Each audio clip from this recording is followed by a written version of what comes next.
Chapter 14. The Industrialization of Spice.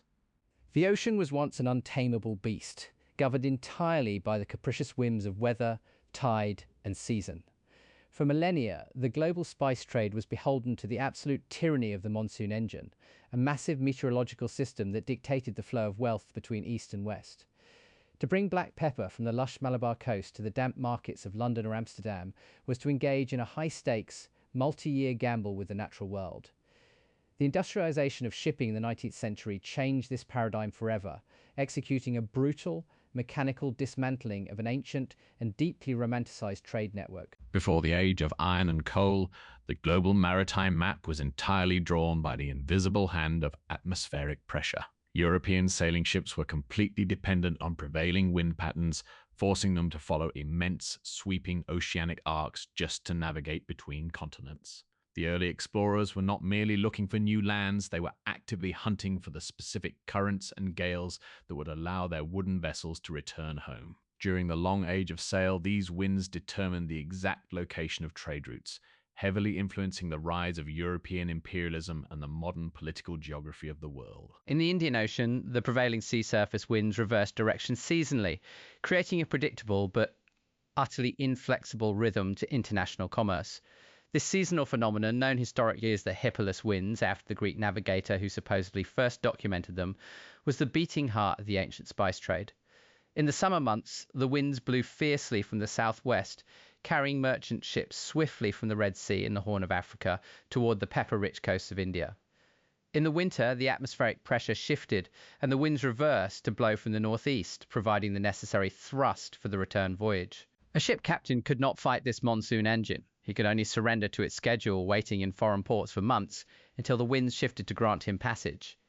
This meteorological captivity created an immense, unavoidable drag on global commerce, locking vast amounts of capital inside the dark, humid holds of wooden sailing ships. Because of this profound reliance on the wind, the global spice trade suffered from an inescapable delay known to merchants as the 2-year lag.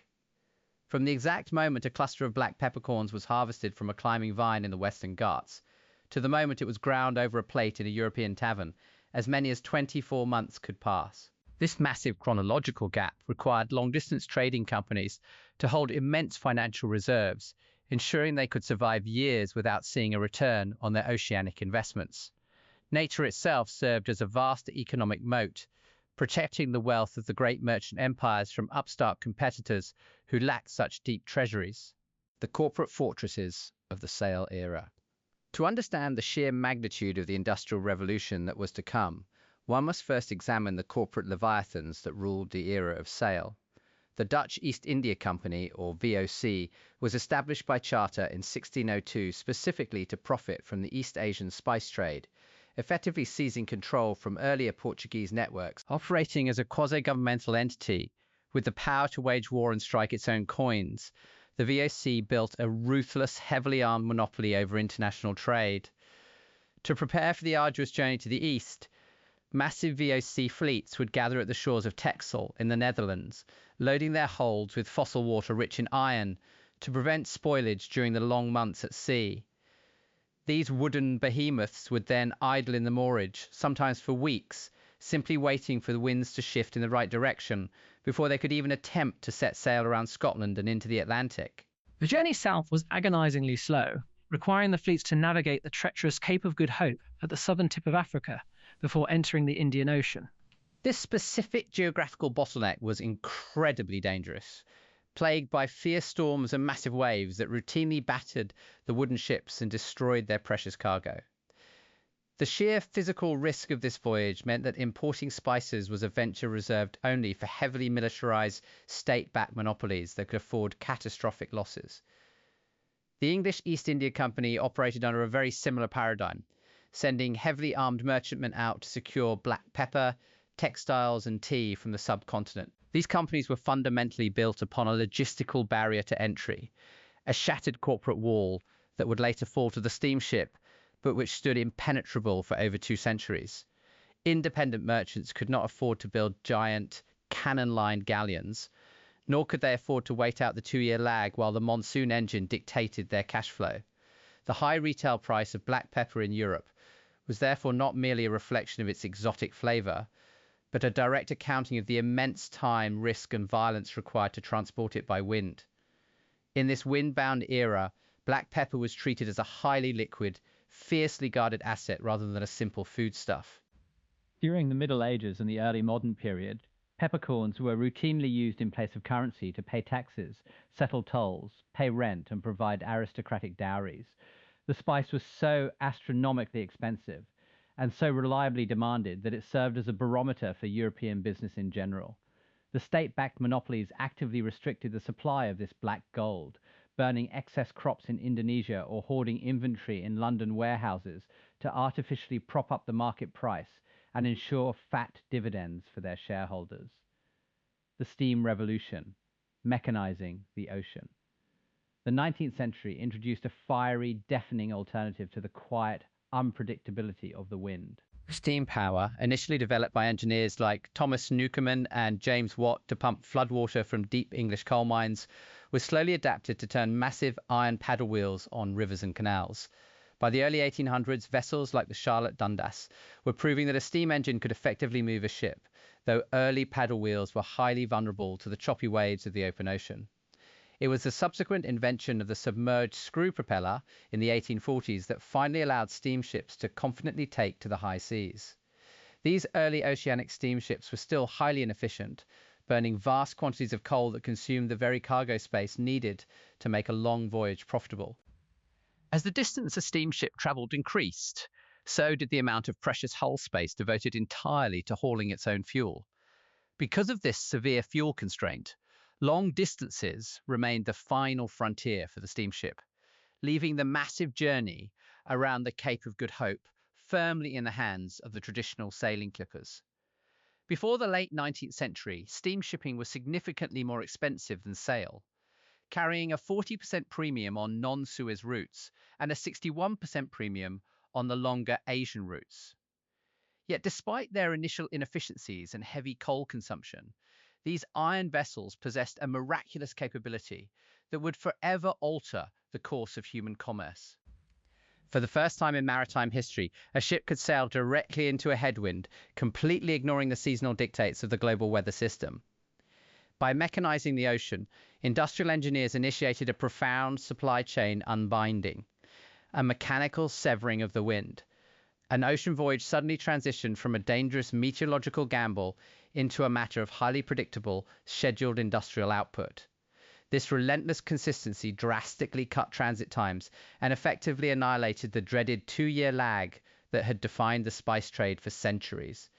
Black pepper could now be ordered, harvested, loaded, and delivered to a London dock within a single highly predictable fiscal quarter. The velocity of global trade accelerated exponentially as steamships cut shipping times in a disproportionate manner across global routes, depending on the specific wind patterns they were bypassing. The global spice market was no longer tethered to the changing of the seasons, but rather to the relentless, controllable burning of British coal. The rise of the independents. As marine steam engines became more sophisticated, particularly with the invention of the highly efficient compound steam engine, fuel consumption plummeted, freeing up massive amounts of space for cargo. This technological leap rapidly lowered the logistical barrier to entry, dismantling the protective moat that had long defended the ancient merchant monopolies. The ocean was suddenly open to independent shipping companies who could purchase a small fleet of reliable steamships and compete directly with the lumbering bureaucratic giants of the past. The era of the heavily armed, state-sponsored East Indiaman was rapidly coming to a close, replaced by the soot-stained reality of the commercial tramp steamer. Firms like Alfred Holt's Ocean Steamship Company, widely known as the Blue Funnel Line, capitalized aggressively on this new technological reality. Founded in Liverpool in 1865, the Blue Funnel Line deployed a fleet of advanced compound-engine steamships that could carry heavy loads of Asian commodities with unprecedented fuel efficiency. From Holt's, powerful trading houses gained agency commissions, prestige, and the highly lucrative business that flowed from reliable, scheduled transit to China and the Indonesian archipelago. The vast swarms of these independent shipping companies relentlessly bypassed the old monopoly structures, treating the transport of black pepper as a simple, low-margin exercise in bulk logistics. This intense new competition shattered the corporate wall, flooding the oceans with private vessels looking to undercut the old trading empires on freight rates. Tramp steamers, which were essentially nautical vagabonds that operated without fixed routes, wandered from port to port, picking up whatever bulk cargo was available. They carried heavy loads of coal outbound from Britain and returned with massive holds full of grain, timber, or cheap black pepper. The ocean was no longer the exclusive, romanticized domain of slow-moving imperial armadas. It had become a highly competitive, industrialized free market built of riveted iron and boiling water. The ultimate shortcut, the Suez Canal. Despite the absolute marvel of steam propulsion, global geography still presented a massive rocky hurdle to the efficiency of the spice trade. To reach the lucrative pepper vines of the Malabar coast and the Indonesian archipelago, European ships still had to navigate thousands of extra miles around the treacherous southern tip of Africa. The Cape of Good Hope route was a dangerous, lengthy detour that routinely battered vessels and added weeks of expensive coal consumption to every single journey.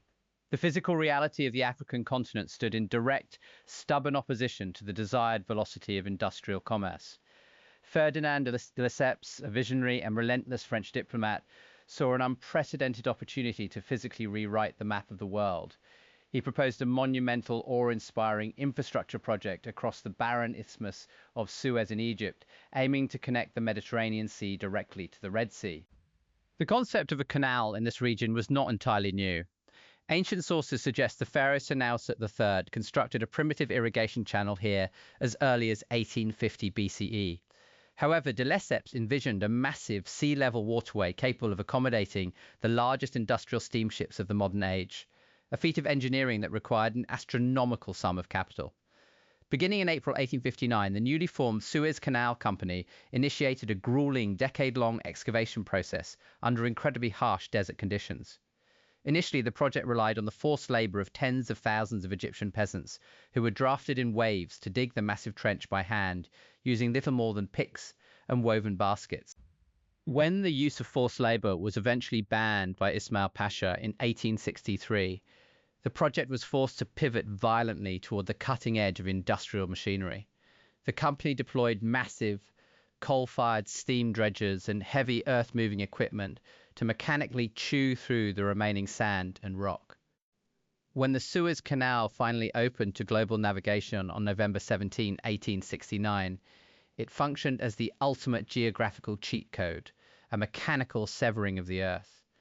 It was an act of extreme geological violence that permanently bypassed the African continent, rewiring the flow of international trade overnight. The 190-kilometer canal did not utilize a complex system of locks. It simply allowed the salty waters of the Mediterranean and the Red Sea to flow freely into one another across the desert. By forcefully mechanizing the geography of the Middle East, the canal provided the booming Industrial Revolution with the exact maritime shortcut it so desperately needed, rewiring the global map. The spatial earthquake caused by the Suez Canal cannot be overstated in its macroeconomic impact. The maritime distance separating the industrial hubs of Liverpool and the spice markets of Mumbai was instantly slashed from 21,409 kilometers down to a mere 10,699 kilometers by entirely bypassing the Cape of Good Hope. Transit times plummeted at a rate previously thought impossible by maritime engineers and economic forecasters. The grueling voyage from India to Europe dropped from a perilous 120 days of sailing to a highly predictable 40 days of continuous steaming. This unprecedented shortcut cut the transport costs of black pepper by a staggering 60%, fundamentally altering the economics of the spice trade. Furthermore, the blazing speed of the journey allowed for new agricultural innovations, such as the bulk shipment of semi-fresh green peppercorns preserved in brine, which would have simply rotted and fermented on the old Cape route. The European market was soon experiencing the physical flooding of its docks with fresh, cheap, and highly abundant spices from the east. The exclusivity of the ancient Asian trade network was entirely dismantled by a single, straight ditch dug through the Egyptian sand. Crucially, the new canal was uniquely and exclusively beneficial to the steamship, effectively dealing the final death blow to the commercial viability of oceanic sail. Because the Red Sea is notoriously plagued by fickle winds and narrow, dangerous shoals, traditional sailing ships struggled to safely navigate the new channel and were forced to remain on the lengthy Cape route. Steamships, however, could confidently power straight through the narrow waterway regardless of the wind, leading to an immediate and massive diffusion of steam technology east of the Mediterranean. Almost overnight, the mass adoption of steam power in Asian waters became an absolute economic necessity for any serious trading firm. To fully understand the profound logistical paradigm shift, one must observe the stark contrast between the old world of wind and the new world of iron. The mechanization of the ocean transformed the physical act of shipping from an epic adventure into a mundane, highly calculated industrial process. This brutal transition is best illustrated by explicitly contrasting the two distinct eras of maritime trade. The 17th century VOC sail voyage. Completely dependent on the unpredictable monsoon engine, burdened by the immense financial drag of a 2-year lag, and plagued by high rates of scurvy and cargo spoilage over a grueling 21,000-kilometer journey around the violent Cape of Good Hope, the late 19th century steamship route.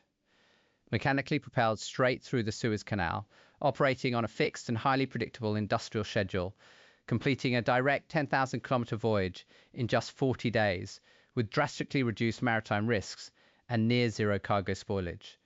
The opening of the canal led to a 72% relative increase in bilateral exports for affected country pairs, triggering a massive and permanent expansion in world trade. Between 1860 and 1890, shipping costs for steam vessels on Suez-affected routes declined by an incredible 66%, pointing to the vital role the canal played in the global diffusion of steam technology. By 1875, just 6 years after the canal opened, shipping cargo by steam was consistently cheaper than shipping by sail on any route passing through the Mediterranean. The age of the majestic tea clipper and the lumbering East Indiaman was effectively over, entirely outpaced by the ugly, smoking chimneys of the industrial tramp steamer. The collapse of the monopoly's commoditization. This newfound logistical supremacy triggered a macroeconomic avalanche that permanently altered the culinary and economic landscape of the entire world. For centuries, black pepper had been a fiercely guarded, high-margin luxury asset that dictated the rise and fall of maritime empires. It was a commodity so scarce and valuable that 3,000 pounds of it were famously demanded as ransom by the Visigoths to spare the city of Rome from destruction in 410 CE. But the relentless mechanical efficiency of the steamship and the Suez Canal resulted in the rapid flooding of the European market with an unstoppable volume of spice. As supply constraints vanished in the wake of industrialized shipping, pepper underwent a rapid and irreversible commoditization.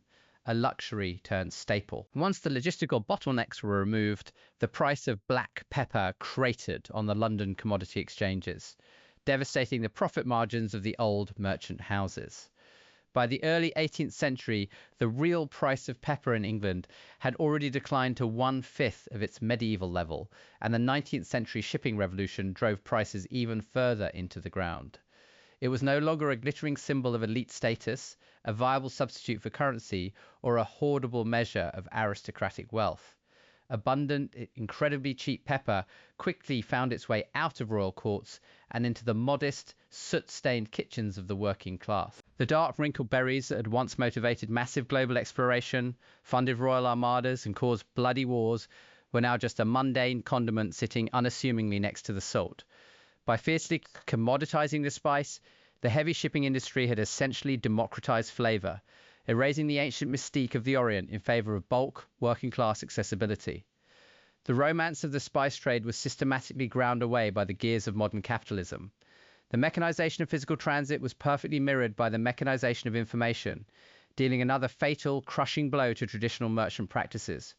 The completion of telegraph cables linking London, Bombay, and Singapore in 1860 allowed for the instantaneous same-day transmission of global commodity prices across the empire. Before the telegraph, a clever merchant could buy pepper cheaply in a remote Indian port and sell it at an exorbitant premium in London, profiting wildly from the massive information asymmetry between the two continents. Information traveled only as fast as a sailing ship, leaving markets highly fragmented and deeply vulnerable to manipulation. Instant electronic communication effectively annihilated these massive arbitrage opportunities, instantly stabilizing global pepper prices within a tight 5% range. This was a stark, brutal contrast to the volatile 40% variations that merchants had exploited during the slow, wind-blown era of sail. A trader could no longer hide behind the vast silent distance of the ocean to artificially inflate his margins. The global spice market had become completely integrated, hyper-efficient, and ruthlessly transparent, destroying the very business model that had built the East India companies. Profit now relied exclusively on moving massive, unprecedented volumes of goods at razor-thin margins, a logistical game that heavily favoured the new, hyper-efficient steamship lines over the lumbering monopolies. Independent shipping companies owned around 10% of the specialised bulk fleets in 1900, but as the century progressed and the market demanded more efficiency, their share ballooned rapidly. The new shipping barons were not interested in the exotic romance of the spice trade. They were interested only in maximising the tonnage capacity of their steel hulls and minimising their coal consumption per nautical mile. The spice trade was no longer a grand imperial adventure. It was a basic spreadsheet calculation. Even the physical preparation of the spice was forcefully dragged into the unforgiving reality of the industrial age.